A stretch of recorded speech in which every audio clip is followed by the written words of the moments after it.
June 30th, 2025, Calvin Castine. Here is a Clinton County legislator on the grounds of Clinton Community College, soon to be known as the former grounds of Champlain Community College. Been operating here, I believe, since 1966. I believe the 66-67 school year was their first year in existence.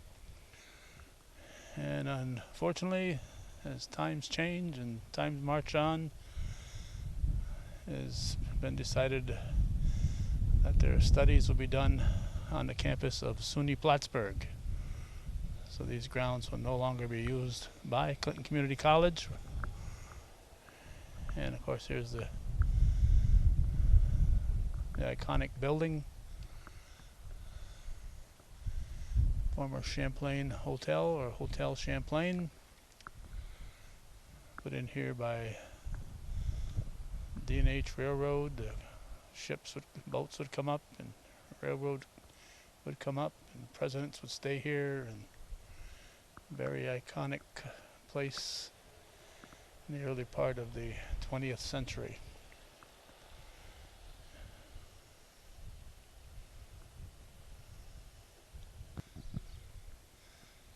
And this is the back view behind the building. And what a view. What a tremendous view from back here. Our history panel set up to tell everyone what happened within sight of these grounds and the history of these buildings. Alcor Island, Crab Island, and so many stories to be told out here on Lake Champlain. What a beautiful venue.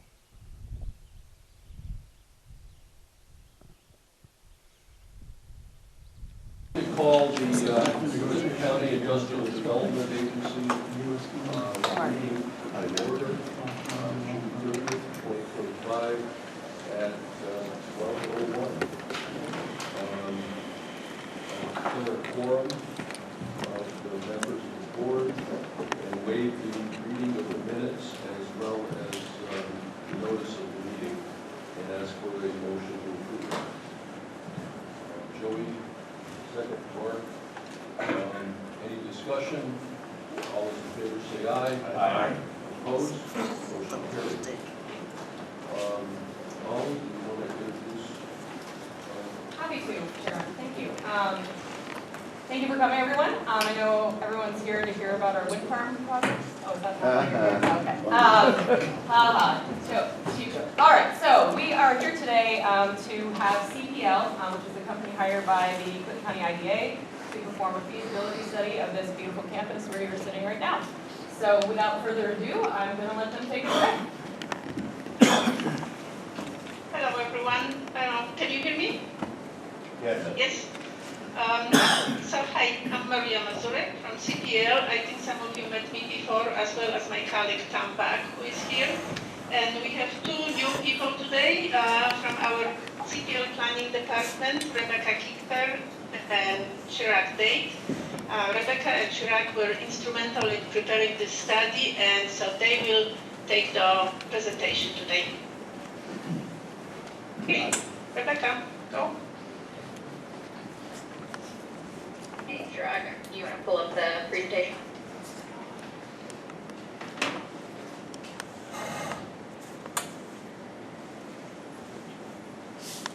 Great.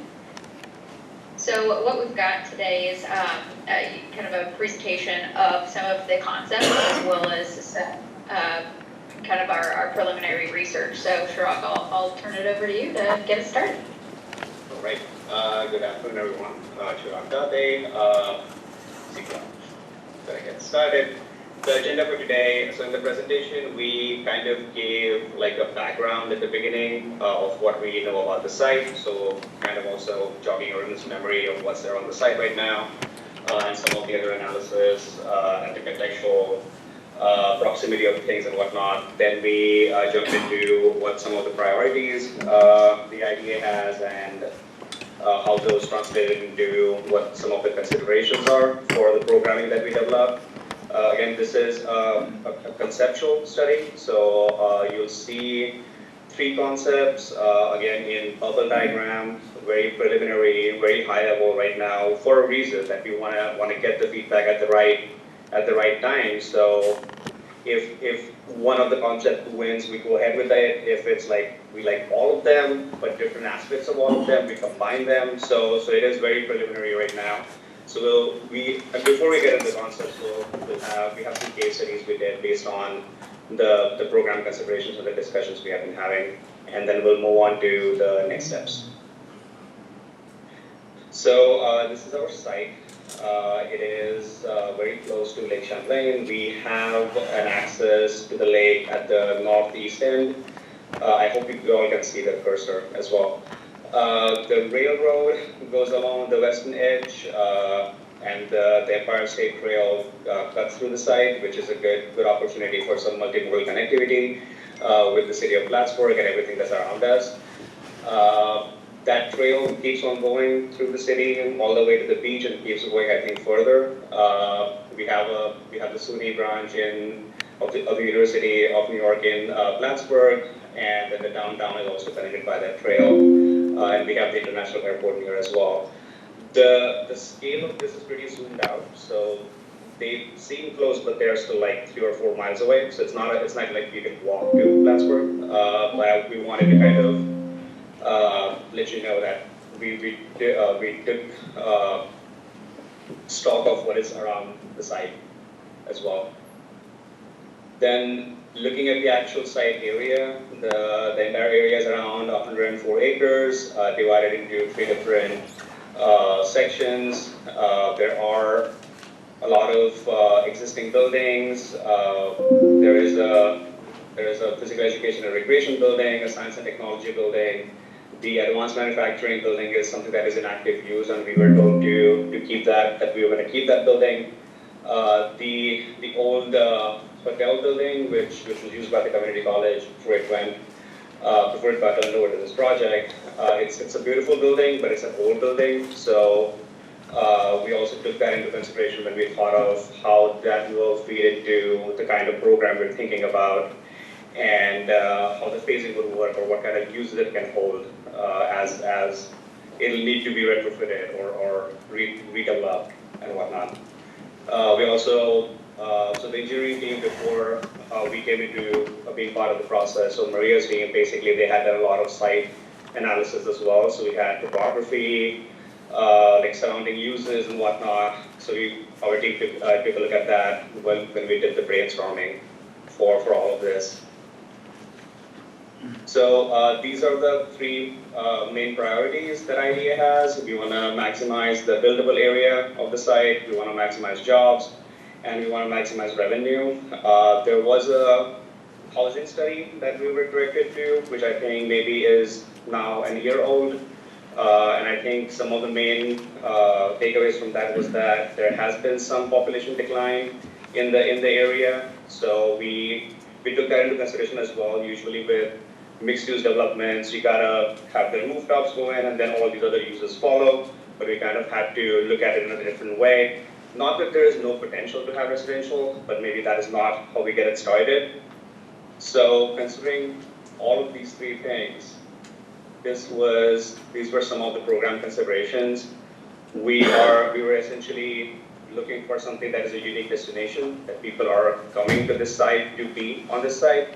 The lake is right there, there's ecology, there's a lot of like active uses that can happen, passive uses that can happen, recreation and whatnot. So this has to be a destination and not just an afterthought feeding off of something that's happening around it. And that will lead into it having a high impact draw, something that encourages multi-day exploration. So people come here, they stay. It could be seasonal to begin with, it could be year-round. Depends on how the program is worked out. How much of it is outdoor, how much of it is indoor, and then really just leveraging on the local strengths, what the industry is locally there, helping the people who are already there, not just counting on people coming in as a destination, and really just having that year-round operations, some sort of activity happening throughout the year. So on next couple or so slides, they look at some of the case studies we did. We looked at some museum projects, some wildlife center projects and so on that could be components of the site. Again, our site is bigger than many of these case studies. So the case studies we're about to see are not the whole project, but we kind of wanted to touch upon some of those things as well, so you get an idea of the scale and what is already there, happening in and around the area and the country. So we looked at the Echo Leahy Center of Lake Champlain. This again is situated right next to the lake, like our site is.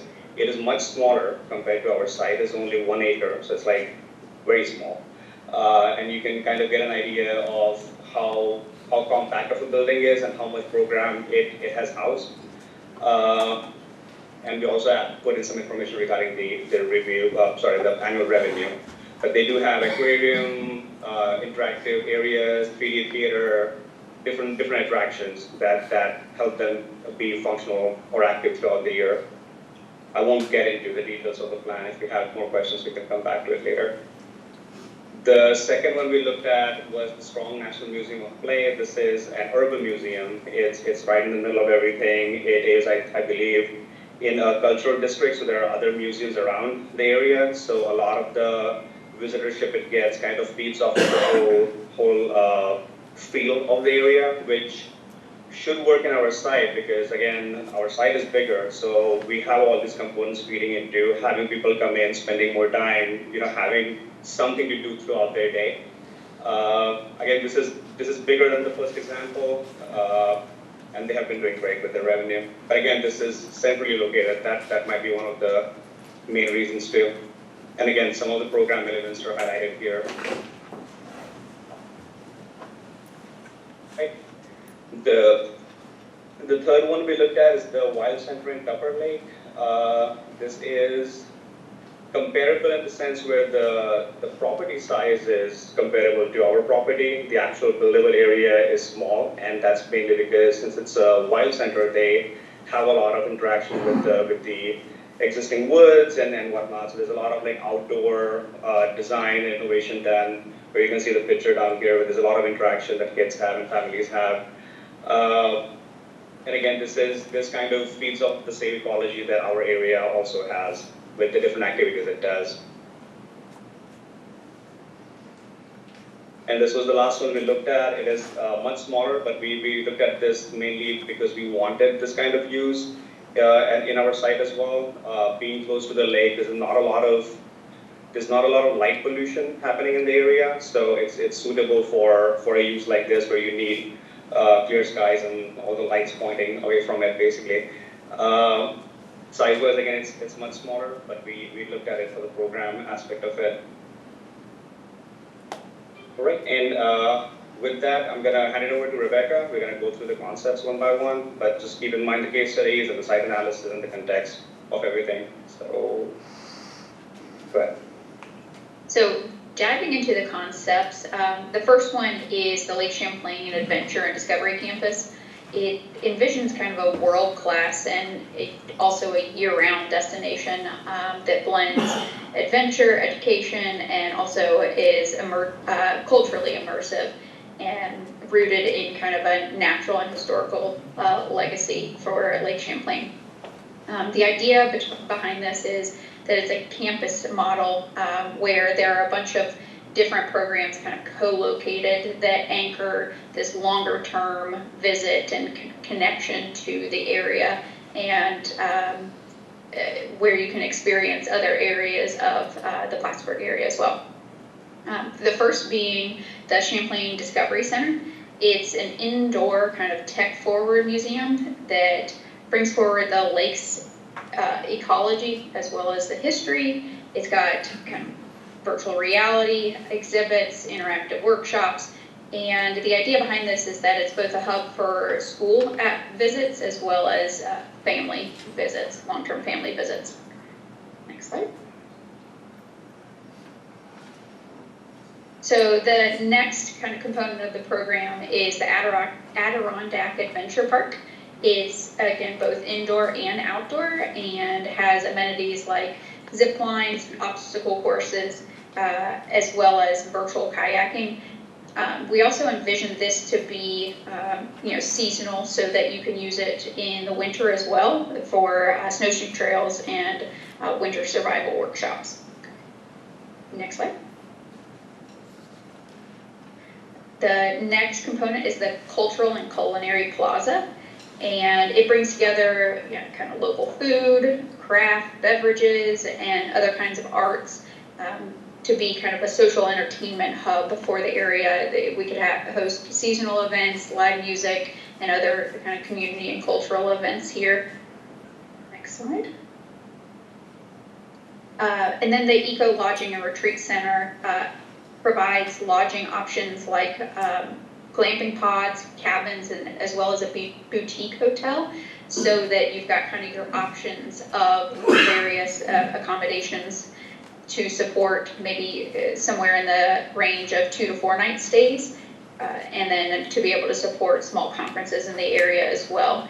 We've also identified this festival village that can host the large-scale seasonal events like carnivals and festivals and whatnot.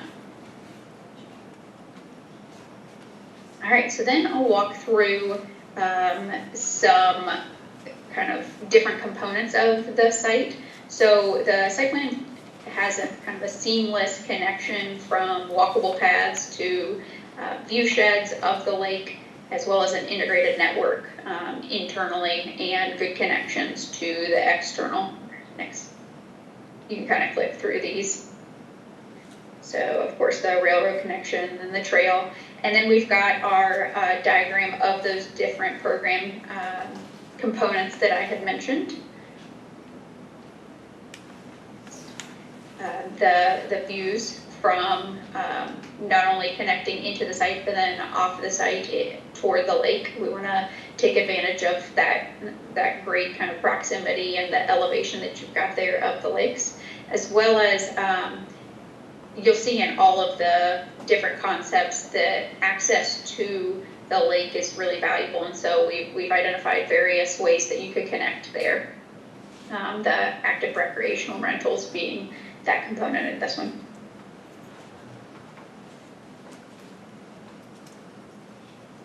Great. So that was the first concept, the Discovery Center and the Recreation Center and the Activity Center. For the second concept, we added a manufacturing and research component to it to kind of have that revenue building components also helping with the recreation and the destination based components. So I don't know. There you go. Okay. So Champlain Nexus is a dynamic hub. It's going to focus on research, recreation, and innovation. So it's a lot of, like I said, building upon the first concept but adding these extra components to it. On the manufacturing side, some of the preliminary research we did, we feel like a light industrial kind of manufacturing would be something that will work in the area.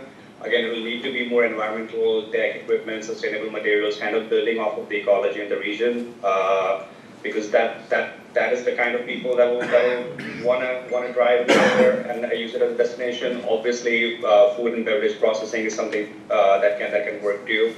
The idea with manufacturing and research is they sort of feed off of each other, and then they also help whatever the recreational and the active or passive uses are. So it kind of becomes self-sustaining in some way as it develops completely. If you look at advanced manufacturing, that we identified it would be a standalone situation. It will require a lot of upfront investment, obviously, to have that kind of processing undergoing, and in that case, partnerships will come into play with the universities and whatnot. Same goes with research. If it's integrated, environmental science, ecological studies, those will be some of the areas that can work, having co-working labs and whatnot. With standalone partnerships, the same thing. We'll need partnerships, and we'll need high dollars in the beginning to get it started. Having the airport nearby is great because you can have people coming, all the experts, and using the space, and even staying there.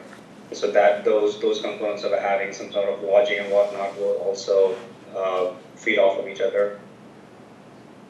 Which brings me to this slide. So the innovation village, I guess, the eco-friendly living, the event spaces, and all of that kind of stays the same from the first concept. You would have the Discovery Center, you would have the Adventure Park, and you would have that mixed use to kind of sustain people coming in and people around the area that are coming in for manufacturing purposes, research purposes, or just recreation. And follows the same logic with some bubble diagrams on the plan. So we have like a proposed road network, same idea where you have access to all of the different sections, access to the beach, kind of building off of the existing system.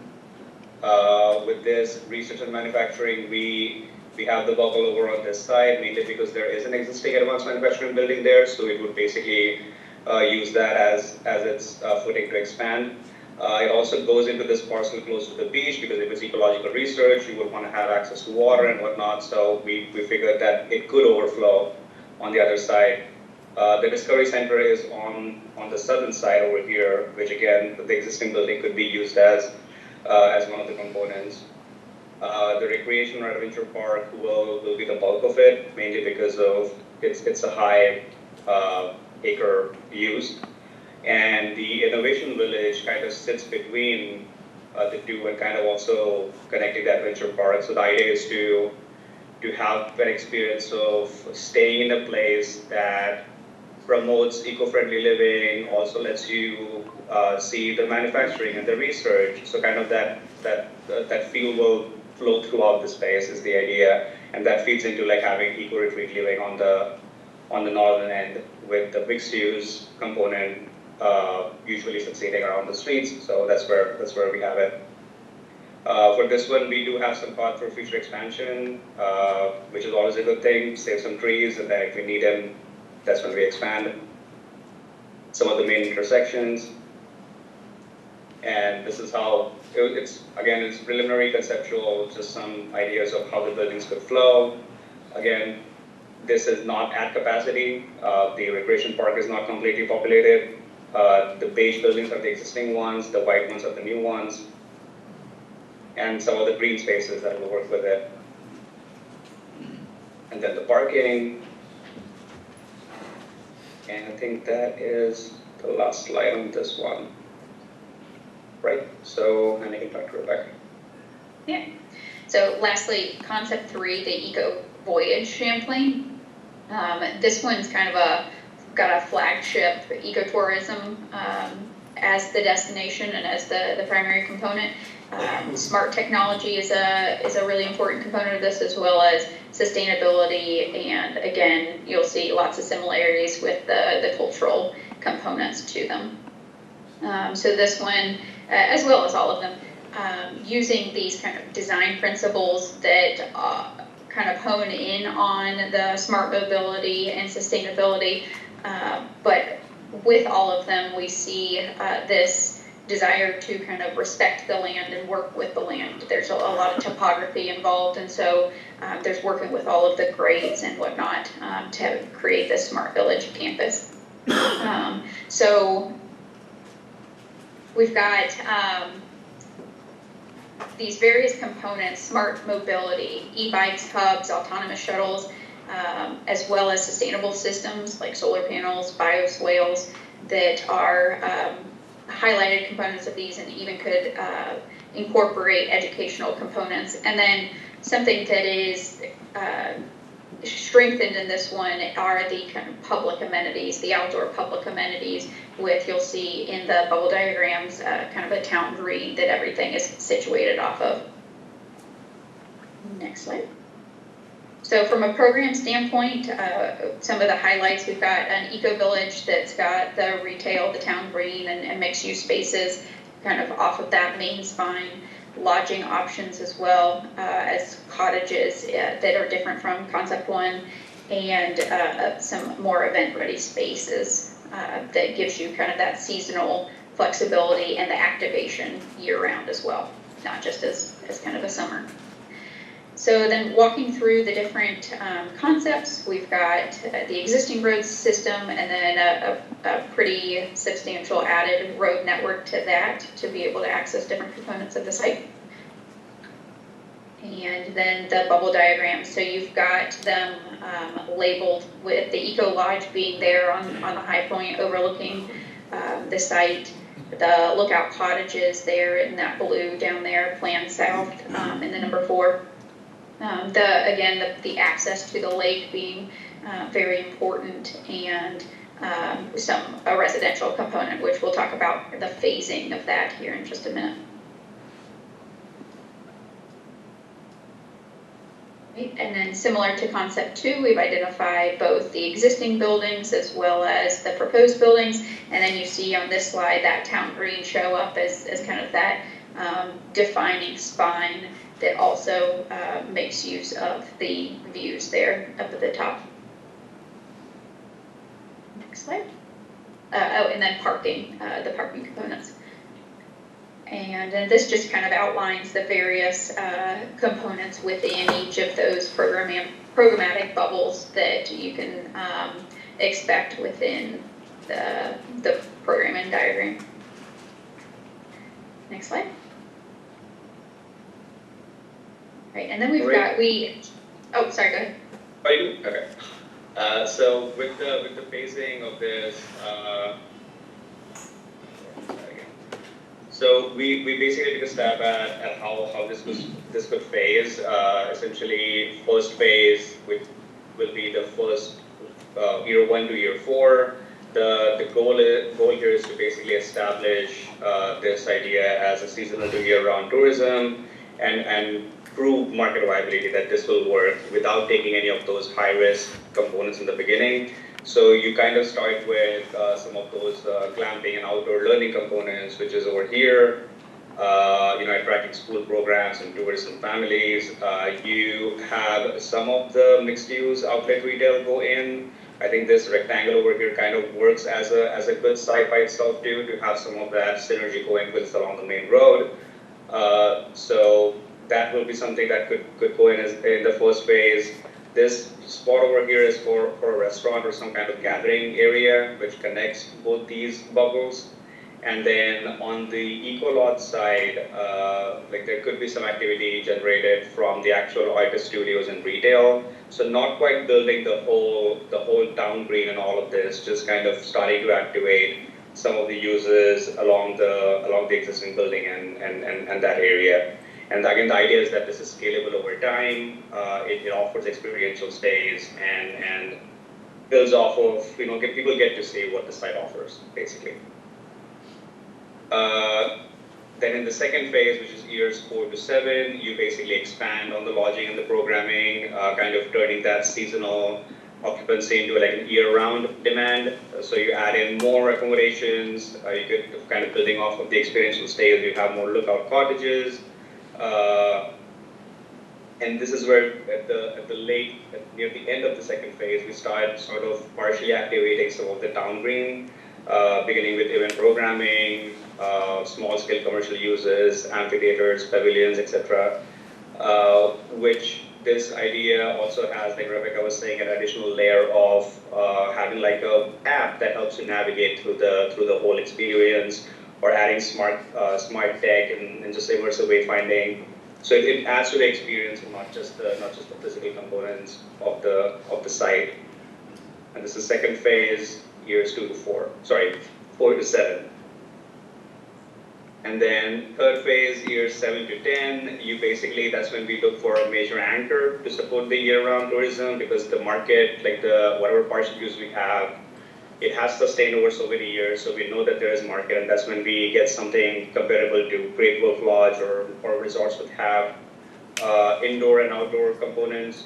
So again, going back to it being active throughout the year, so getting some of that activity happening in the main central area of the site, and then building out the Eco Village core, which will feed off of all the activities that are already there and the new attraction coming in. So building more of the mixed use aspects of it. And then the last phase, years 10 and 12 and so on, we kind of like look into adding some housing, some live work experience, housing for people who are working there too, like workforce housing and so on. Again, for the town green part, this will be selective housing. It will have to look deeper into what kind of units and what kind of housing could go in there. This is where the multifamily housing component will come in, and then you would have the access to the lake and so on. So it kind of builds all together. And I think that is the full build out. We have some images to kind of give an idea of what we're thinking team-wise or fields-wise, the kind of activities we'll be having. It's more on the resort and lodging side. Trails like parking under the trees, so you save some trees, you keep it as natural as you can.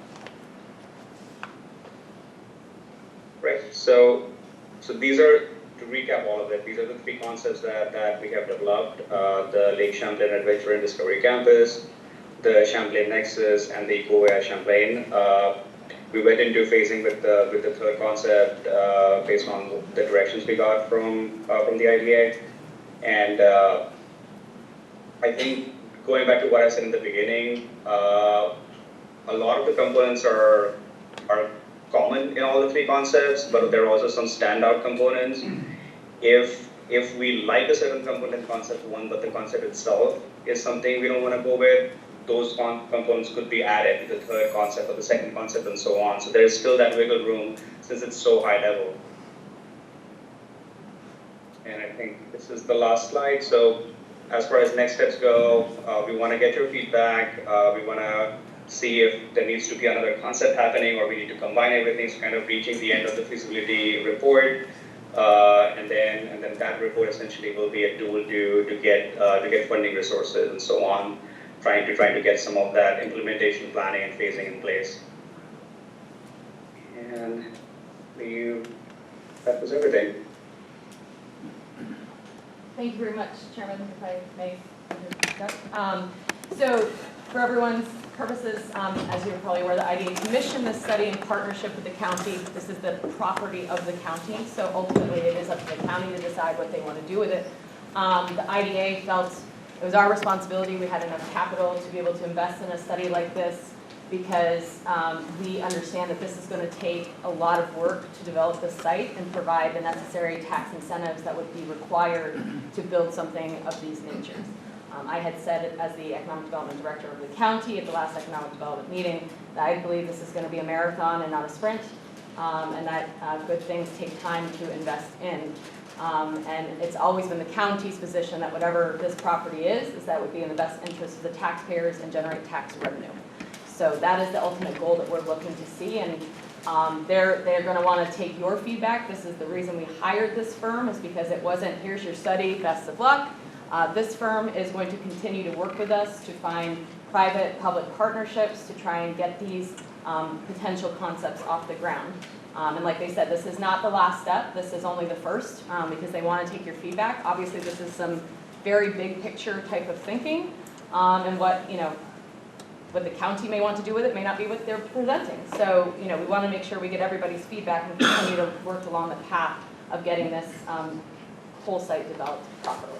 So with that said, Chairman, do we want to open up for a few questions? Okay. We can open up for a few questions, comments for CPL or the IDA. Boy, my press is quiet today. Michael? Yeah. Michael, would you, if you're going to speak, can you come up here towards the microphone? Thank you. The owl right here. Good afternoon. For some of you that may not know me, I'm Michael Castine, the Plattsburgh Town Supervisor. And this beautiful space falls within our municipal boundaries and certainly respected as county property. I actually want to start with a thank you. I think the town of Plattsburgh really follows a model of study, plan, implement. And this is what we're going through right now. There's a lot of great things in here that I personally am very pleased to see. The top being it remaining in public trust, that this property can remain within the ability for residents of Clinton County to come to the property. We're actually standing in the space of a former summer White House for 5 US presidents. So that means a lot, right? So I also want to thank Molly for her leadership in shepherding this project. This is a once in a generational opportunity.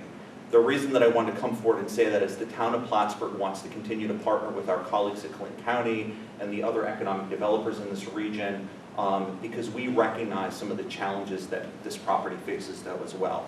Being on the bluff, there's a lot of rock infrastructure, for example. So we just want to be in partnership, but we want to thank our community for leaning in with heart and mind as we approach the next phase of this, and I look forward to it. So thank you, Molly, and thank you, the EDA. Yeah, and just as a side note, this wasn't just they threw darts at a map here. This was, they interviewed county stakeholders, economic development partners, the town, lots of stakeholders were interviewed. Many people are in this room were interviewed in this process about what would work on this property and what people wanted to see. So this was a very collaborative effort across, and I thank CPL for taking the time to make sure that they get the community feedback that they wanted and needed to hear. What kind of public input have you had? Today's it. Today's it. That's why we're here, to get feedback from the public. And like they said, this is just conceptual. That's what they're here for, is to get the feedback from anybody that wanted to come today and provide, what they feel is necessary. But there have been dozens of stakeholder interviews across the county to try and get what feedback and what things would work there. And just to clarify kind of something Supervisor Cashman said, so is the intention for the county to maintain ownership of the property or to sell or do a public-private partnership? Our chairman is here if he wanted to take that question. I am here. If I understood your question, Kara, it was will we retain ownership of the property? Well, as has been said, this is early days. We're going to be looking for feedback. We're going to look to synthesize these concepts. Each concept may be different. I mean, I could see where we would maintain ownership of the property, we would sell the entire property, we'd keep part of the property, sell the other part of the property. I mean, I think the door is wide open for any scenario that makes sense for the community. And I think we need to think on a broad basis as well. It is a county that we're talking about, but I think most of these concepts, we need to think larger than that. We need to think what benefits regionally, what's benefits from the state, where are we going to attract whatever it is, the people from here. It's not just going to be from our area, more than likely. It could be from, hopefully, across the border, from south of here, from other states. So I'd like to see whatever the concept might be, that it is a broad concept that can attract a lot of people from a lot of different places, not just here. What kind of challenges do you anticipate regardless of which concept might be chosen in the future? Well, I think, the challenges before us right now, as Michael pointed out, this isn't exactly a friendly terrain that is up here, so it's going to take some work to develop that. Money is always a factor when you're looking at development, but again, that's why we hired these folks to help us work through chasing down some of those funding sources that exist not just in New York State but across the country to try and develop this property. So, Do we have an idea of what the total cost projections are for each concept? I don't believe that has been worked through yet, CPL?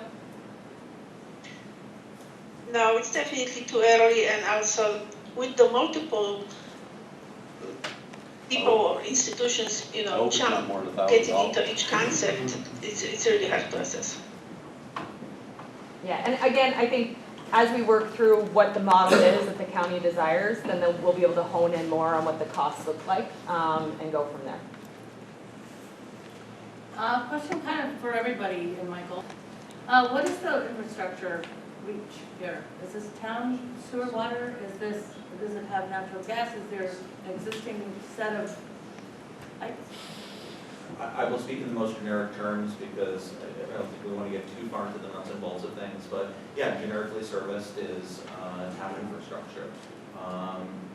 But again, as it was alluded in the study, that these buildings are older, you know what I mean? So there isn't standpipes in this building, for example. which if you talk with our fire departments, you know, they gotta run hose when they come to buildings. So none of that is insurmountable. I want to be clear about that. None of it is insurmountable, but that's why we need to have a collaborative conversation. One of our water tanks is actually up on the bluff. You'll see it when you leave. So, you know, pressurization and so on and so forth, all that stuff needs to be accounted for, but I applaud this group for really looking at the value of the property. That's what needs to be examined, is the value of the property. Okay, thank you. Does anybody from the board or the audience have any thoughts on the concepts that were presented? I'm just really pleased at seeing these concepts come about. I think they're forward-thinking and with vision. And, you know, obviously I won't be on the board much longer. So, you know, we're leaving it to these folks here to keep an open vision and that this property should be able to be enjoyed by all and be a destination, as they said. So I'm really excited about what was presented, so thank you. Forgive me for having a hard time with the maps, but the IAM, is that sticking around? The being its IAM, own as the thing? county has always said, will continue to be the IAM. Other questions, feedback? Yeah, I'd like to see recreational use, in other words. I mean, the technology's fine, it gives you a good money, you know, revenues and avenues to proceed that, but I like the recreational part. I mean, we're looking at the lake right now, and the concept of, you know, even rentals or, you know, boats or sea-doos or whatever they, you know, come up with for that. The nature trails going around are a great concept. I like that idea also. Camping, I think it's hard to tell from that bubble how big that camping area is. I think that could be a huge hit, like Mark says, for people coming into the area to enjoy it and have a place to stay, as well as the cabins. But the ropes, that's a good idea too. I like that. There's quite a few different avenues that you can pursue on that regard too. They got the walking bridges usually good, you know, and the ropes and that kind of stuff. So I didn't see anything, you know, as far as, I know the lake's right there and they're using the beach, but you know, you could also have a you know, pool area and stuff like that. The concept of having some stores and retail is definitely going to help with the project and move forward, and I think it'll be a draw to keep people here a little bit longer. I know they had mentioned like 2 to 4 days stay. If somebody's coming from out of town, they're not going to want to stay here probably for just a couple of days. I think that needs to be looked at, you know, like a 5 to 7 days stay, you know. You guys hear that okay? I think that people, especially coming from out of the area, are going to want to be here for a little bit longer than that, especially if they're doing a camper or something. But, you know, very interesting and a lot to digest and a lot to look over and see where we finally end up with this project, our cost and things of that nature. But Well, it's a good concept to yeah, start with, that's thanks. for sure. Certainly recreation is not the IDA specialty. We do have the chamber here. I didn't know if Gary, you wanted to say anything? Nothing. Quiet today. I'll take time to digest it. Thank you. I think Thank you for everybody being should. here. Great, and I think that's what everybody should do. Take time, digest it. Please provide us with any feedback. If you don't, I think we'll wrap it up here if the press doesn't have any more questions. I was just wondering if, like, what the timeline looks like for trying to, you know, solicit public feedback, finalize the design, and then, you know. Well, I'd like to retire in 15 years, so I'd like to get it done before that. I mean, as far as soliciting feedback, I think, you know, for the next couple weeks, you know, we'll continue to ask people to provide us with any feedback that they want to provide. We'll continue to share this information. Leaning on you guys to get the message out there to folks that this is what the concepts are and encourage folks to contact my office and give us that feedback, and we'll take all that into consideration, provide it to the county, and I think that it's now up to the county to decide with the feedback that they receive, what model works best, and then we will move forward. Preliminary, I can't give you a definitive, but certainly we're not gonna just sit on it, that's for sure. And this will be posted to the IDA website? Yes. or- I think it was CPL's intention to take some feedback first, and then provide us with a final report that we can then put out for public. Is that correct? That's correct, yes. All right. Seeing no other comments, Chairman, I think we could move on with our agenda. Folks, it is a public meeting, you're welcome to stay, but you probably don't want to. But there is food, please take food, help yourself, and we thank you everybody for coming. Thanks, guys, we'll be in touch. Thank you very much. Thank you, Maria. Thanks a lot. Thank you. Available online, or we're gonna get it? I'll get it to you, yeah.